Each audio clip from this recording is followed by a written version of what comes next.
Okay, I'm Melissa Riggle. I'm the director for the Craven County Tourism Development Authority. And then in they conjunction take with to go, and they kind of walk the city and kind of walk off dinner. Several other entities here that have all been involved in what we're here to learn about, which is social districts. Thank you. The Swiss Fair, New Bern Chamber, the Downtown Business Council, and a group of committee members from the 5 Points Uptown and downtown areas have all gotten together and started working, vetting, and researching about social districts. We really want to thank everybody who is here, who's taking the time to gather more information, to ask questions. We want this to be a very informative session and just share what the vision is at this point. It's a proposal that we've been working on, like I said, collaboratively. But we want to make sure that we provide very good, thoughtful, and good responses for you all. So if you have concerns, if you have questions, we want to be able to provide them. But we also want to learn and get insight from you and see what your thoughts are, and if there's... Why is it called a social district rather than a drinking district? Well, can we take questions at the end? Yeah, I think that would be better. We've got a presentation, but what I wanted to share while you all were walking in, there was a video playing, and it was showing a recent community or recent city, Greensboro, that has just executed and rolled out their social district. That was in their downtown. It was showcasing, and I kind of been to it. The intent behind it was to show that it looked at business as usual. So it wasn't an event planned. It wasn't a big party in the streets. It looked like we would see normal day-to-day in our downtown and uptown areas. I know that everybody's got a little bit of a background about social districts, but I do want to share where it's come from, the foundation for it, and then of course we will be taking questions. I don't want to get anybody off by any means. And if you don't feel comfortable to raise your hand or ask a question or make a comment, then please we'll be glad to take my card out or Lynne's card, take any questions after. Or you can feel free to write them down, and we can answer them at a separate time. We want everybody to feel as open and comfortable as possible with this. But for the social districts, just a second.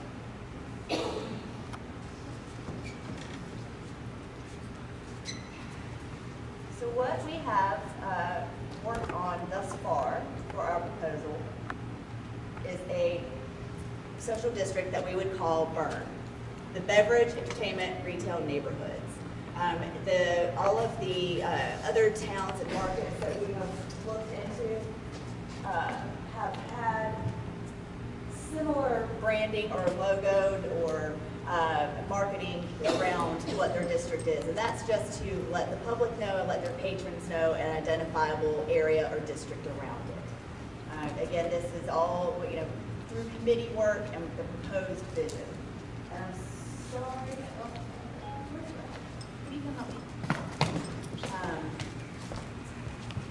this is not my equipment. Again, I apologize.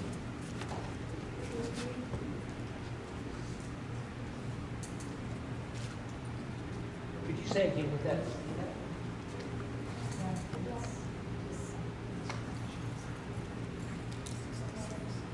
Okay, we're getting much better. The social districts, I think, for the most part, the background on that came, and it's from state legislation.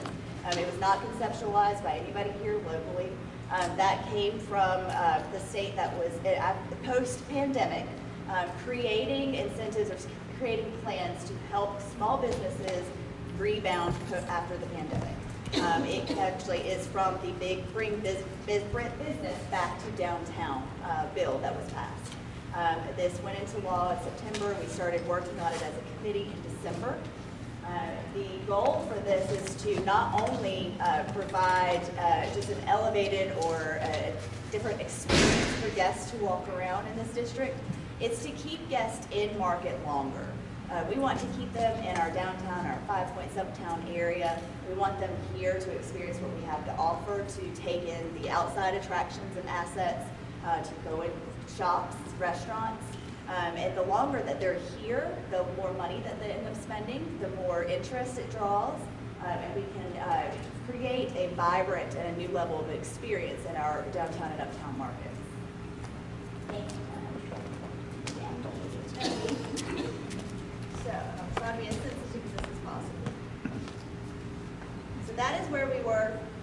stars. So that's the background on it. What we did when considering if New Bern would be eligible, if it would meet criteria for a social district, we looked at a number of different things that were put out there through the state, the Main Street programs. We talked to other counterparts from other states that have done this, and we found that the questions were all pretty unanimous. Is there a walkable area? Do we have a beer and wine culture? Are there special events? All of these different things that we seem to continue to fit and check the box for. So that was where we started when we came up with committee work. The benefits of social districts can include, but not limited to, creating a broader, different experience for guests and patrons that come in. We can provide a different level of outdoor dining or attractions for people who don't want to be inside. It also encourages guests to spend more time in both of our downtown and Five Points area. It has also been shown to increase revenues. There is a market in Alabama that saw an increase in revenue up to 30%, which is just the tip of the iceberg with what it can do. The opportunities for increased dollars spent in the eateries, it just allows people to shop longer and stay longer. So again, we know that there's going to probably be more concerns, certainly happy to chat with you about them. But the concerns that we kept resoundingly hearing were up on the screen. So we've heard a lot, of course, obviously about drinking-related issues, which we take very seriously. The drinking-related issues were about, public intoxication, underage drinking, and just irresponsible behavior. We've heard a lot about people illegally buying beverages for other folks, cup recycling, additional waste in our downtown and Five Points area, and conflicting with other events that are currently happening or taking place. So ways we wanted to provide you with some clarity on how we're mitigating that. We have worked very closely with our ALE office here. Matt Knight, who anybody who's in the restaurant or bar industry knows, and here in New Bern, who's working with us to not only put together programming and certifications for every bar or restaurant who would be a participant of this, we will be administering and creating the certification process.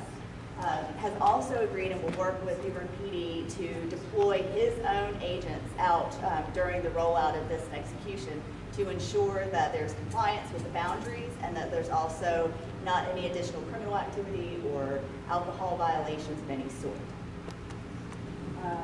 What is AOE, please? Alcohol law enforcement. The beverages that are going to be a part of this or allowed to be, walked around with in the social district is a 12-ounce cup that you can purchase within an identifiable disposable cup. So that will cut down, if it's a disposable cup, on the cup recycling. The litter and waste, that's again another issue that we were wanting to tackle and talk about even prior to social districts. The Chamber, Swiss Fair, and Downtown Business Council have committed to the purchase of 15 to 18 new trash cans in the downtown area and throughout Hancock Street and into Five Points. So they are very aware that is something that was already on their radar prior to this program. So the more visible the trash cans, the more we have. This will also mitigate the need for the trash issues. The footprint of the social district, there was a lot of concern or questions that we heard about, if there's an event already going on or taking place, will this impact it? The social district can be modified. We can change the direction, we can change the footprint, and we can lift it so that it's not in place at any given time, basically by request. So if there is something going on, we can do that. Who defines that? What was that answer? Huh? I'm sorry. Yeah, no, it's in here. It's not been defined yet. This is all a working proposed plan. So the cities who have experienced social districts or have them executed currently do not have reported that they have experienced minimal to no increase in 911 calls, criminal activity. They've also reported increases in both tax and merchant revenue. The social districts have proven to be successful without measurable increased legal incidents. That was something that we've heard over and over again, not just in one market, several, not just in smaller ones and larger metro areas as well. And committee members, if I've missed anything, please feel free to jump up at any time. We can't hear you back here. You need to step closer to the audience or speak up. I will. The other states that have been a part of social districts are on the screen. You can see there's a lot in the surrounding areas, but we not only took the initiative to talk to folks who are in these states, but we also talked to the folks in our own backyard here in North Carolina, obviously, to find out what they were thinking of it. The places in those states and the people we spoke to all had very good high-level results. They were successful with it. They saw no negative impact, and they were all very pleased. They also said that their merchants and participants actually increased after the rollout. Tell me again what that acronym stands for, Bern. Can you say that's an acronym? Yep, so that is Beverage, Entertainment, Retail, Neighborhood. Beverage, entertainment, retail. Okay, so now these are cities that are currently participating in green in our own state. You can see that we've got a couple that are more comparable to where we would be, Salisbury and Hickory. Greensboro rolled theirs out in March, and the ones that are listed are all on the way. They're creating their program now.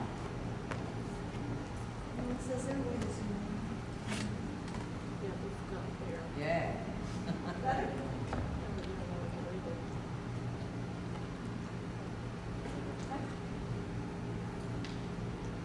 All right, so how it all works, if a guest goes into a restaurant or a bar that is a participant in the Bern district or the social district, the guest can order a beverage of 12 to 16 ounces. So the legislation actually allows for the bars and restaurants to offer up to 18 ounces, but we have kind of limited that. We're talking about with the committee a 12 ounce. They can purchase that in the identifiable cup for the Bern district. When they purchase that, wherever they're purchasing it from, the restaurant or bar has to put their logo or stamp on that cup, along with the date and time stamp as well. It has to be written on there. So when they walk out, it has that, so you know the time, you can identify the purchase date. I have a question. Yep. Will the cup be secured, and how will you be able to determine whether someone went to their car and refilled the alcohol? So the cup isn't, it's also, we've talked about this a lot, and we're going to make it so that it's identifiable by color and design. It's something that would be printed and distributed from Swiss Bear or one of the organizations to the individual restaurants. We wouldn't use like a red Solo cup or something that you could just get from your kitchen. We would also have that logo, and then those restaurants or whoever the participant is with an ABC permit, if they provide the drink, would have to put their own respective logo on there as well. Right, that doesn't answer your question. You're going to take questions at the end. We are, that's correct. Thank you. It's okay. So when you have the cup, after you've done your due diligence, I can walk down in the social district and go to my car and pop the top, of course, of Hennessy or some type of alcohol in there. How are we going to determine whether I've had this cup all day? There's a timestamp. There's a timestamp that you would put. So there's going to be something where if I get it at 12, it has to drink by 2 o'clock. No, but if you are publicly intoxicated. So now the police are going to be involved to have to pay attention to everyone's cup, whether it's, so is there going to be a way to secure the cup that you can't pour more alcohol in this? Not any more than people are securing it right now, because we know that that's happening already, and we don't encourage that in any way. We're not turning our heads to that. But this is actually more restrictive because you'll see the cup. It will be more identifiable. It has a timestamp on it. If you're walking around 3 to 4 hours after the cup label or the time says, then that's going to look very suspicious. That's going to cause alarm and concern.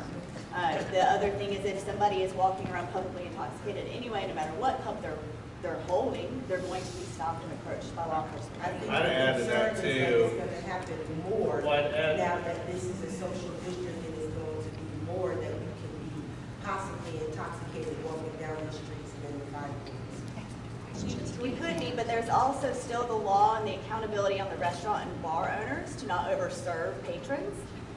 So there's, you know, you can't do that and just walk out. It's not going to change or lift any of the current laws or restrictions that are there. It actually puts more on people who are leaving. And it will, like I said, there's the timestamps, there's the dates. We have also, talking with ALE officers and talking with PD, we're going to have their team deployed out so that they can monitor to make sure that there's compliance and that these things don't happen. Just my last follow-up question. Yeah. Quick question on that. If you leave your house with a styrofoam cup of Class A and you're walking down the street, please maybe stop you. I don't do that, so I'm I just can't asking answer a that question, question. so that's a question that you would ask. And then if you went down further down the street, you say that's styrofoam cup, who's gonna stop you? Most of the people that do drink now, they're already doing it. So what we're trying to do is create a safety net, a little bit of control of it. So that's something. To further add to what you're saying is, right, I can go into restaurant B and get a cup, drink it, throw it in the trash, and then most people know how to handle their liquor sometimes or alcohol. Then I can go into another restaurant B and get another drink because you guys are not communicating to know that I didn't get a drink from restaurant B, finish it, throw it in the trash, and get another drink from That could be going on restaurant B. now, though. Another one. Right, Been in but- business 30 years. But now you're making it a social Are you gonna finish the district. presentation? Now you're making it a social Okay. district. Could you finish your presentation first? Residential areas. Yeah. Alderman Harris, I promise, we'll circle back. I'm not cutting you off in any way. No, that's fine. I apologize. So to continue with the cups, you get the cup, you get the identifiable cup, you can walk within this parameter. You can discard your cup into the additional trash cans that are being proposed. The other piece that I wanted to mention is that we are not creating an atmosphere of a party or a pub crawl. You cannot enter another bar or restaurant. You cannot enter any other establishment that has an ABC permit. So you can't go from bar to bar. You can't walk around and you have your own little pub crawl. And again, it's very important to remember that there's laws in place now for public intoxication and all of these things. So that's not going to change. Let me add too that there's a current law that if you're sitting in a restaurant, you can't pull a flask or something out of your purse or whatever and fill up the cup. Right. The establishment has to fill up the cup. So if you do, you're breaking the law even if you're in the restaurant. Yeah. There's a lot still there.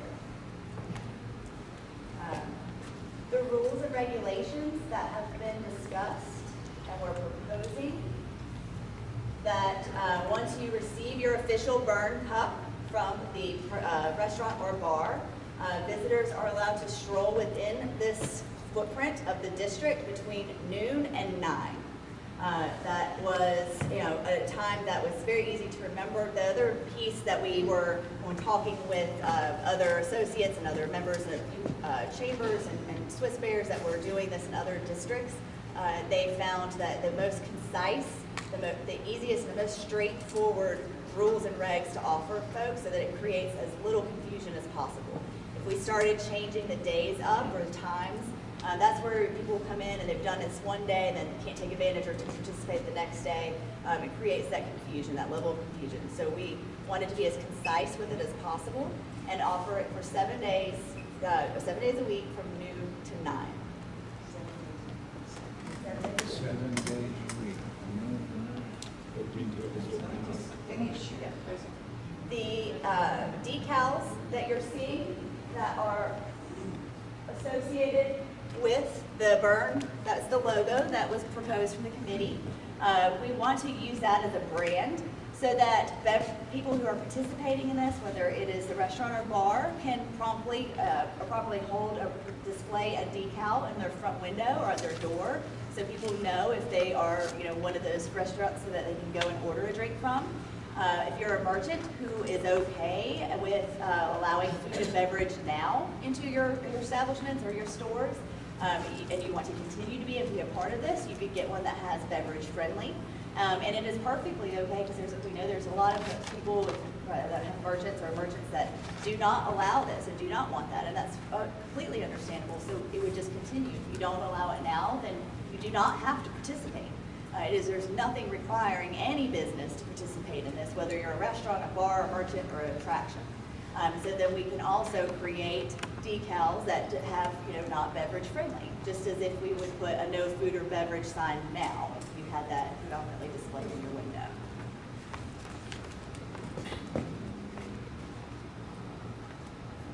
Okay, so we've got the proposed hours. Again, this is all proposed because nothing has been presented, nothing has been set in stone. This is all through committee work. But the footprint of what we're talking about is also from News Boulevard. I think it'll actually help maybe if I, forgive me for the clarity on a Google map. But the footprint that has been proposed and talked about through the committee goes from Neuse River, from behind the Galley store in Persimmons, all the way up to Broad Street. Then it goes from the Trent River up to, that goes up from Trent to Broad Street, excuse me. We also are connecting in Pollock Street down through the Beer District, and then down Broad Street on the other side going into 5 Points and Uptown, up to Broad Street takeout. Both sides of the street? Both sides of the street. So again, this would do Neuse River to Hancock and Trent River to Broad. We would eliminate, it would not include Council Bluffs or Union Point Park. Then we would have South Front, which would include that strip for Mary the Hatchet. And because of requests to be a part of this and be a part of the proposed footprint, Tryon Palace asked to put in Lawson's on the Creek. So we would circle that into the plan as well. In answer to, in response to your question, both sides of the street, I think on Broad Street. Oh, sorry. In response to both sides of the street, I think on Broad Street, we've had conversations where it might just be on the south side of the street until you get to an area where there's actual businesses on the north side of Broad Street. So, yeah, for the most part, Broad Street on the north side does not have any kind of business that would be participating in the district. I have a question on that. Yeah. I can't see the screen. Yeah. So on the side where the businesses on Broad Street, is that going to be go further enough to include the Brown Pelican that is slated to be built? Is that how far you're going? And you guys do know that if you're doing it from noon to 9 p.m., as I expressed before, across the street is an after-school program. Yes, I reached out to the folks at the Brown Pelican to find out their operating hours. It was when if I'm not mistaken, when they were closer to the Chelsea, I don't think they opened before 5. So I know that there was a bar there before that opened later, and that was a concern and an issue. So I'm still waiting to hear back. I think they've got some things going on and they haven't quite opened up yet. But I have reached out to find that out because that was a concern that you brought up. We definitely. What about the Crown on Queen Street? That's in the Crown. It's a new bar on Queen Street. Okay, I'm not familiar with that. But it would include, because it depends on where Queen is falling in. I don't know where the new It's bar is. just a block away from the police station. It's Queen and Bern. Okay. That's not in that section. No, I don't No, it's not in that map. It's not, it is not part of the map as the map stands. Sorry, I'm not familiar with where it is. So, I'll put it up there again. And like I said, it's very low res, so please forgive. Just to give kind of a bird's eye view on where we're talking about. So that's where we are with regards to the committee talking about a vision for this and where we would see it. The goal and the intent again behind this was to create just a vibrant downtown and uptown feel, a different experience to potentially add a different layer for a revenue stream, a different interest for different folks coming in. It is, it's has worked in other locations. We would not have even thought to present this in a way to the community at large or to our own organizations as a proposal if we had not fully vetted it, talked with other folks, researched its success rates, and really done our homework and due diligence on it. So we, yes, go ahead and. Are we ready for questions? Yeah, Lorelai, just real quick, because there's a lot of people here, I just have thought it would the be best lines if got. everybody could keep their comments and questions as best as possible to about the 1 minute range, because otherwise it's going to get very difficult, I think, to get everybody's questions and comments if some, if it goes beyond that. And again, if you don't feel comfortable here, please don't feel like we won't, that this isn't going around, we're not doing anything about this tomorrow. We're certainly open to talk to you offline at a different time or location. And, oh, sorry.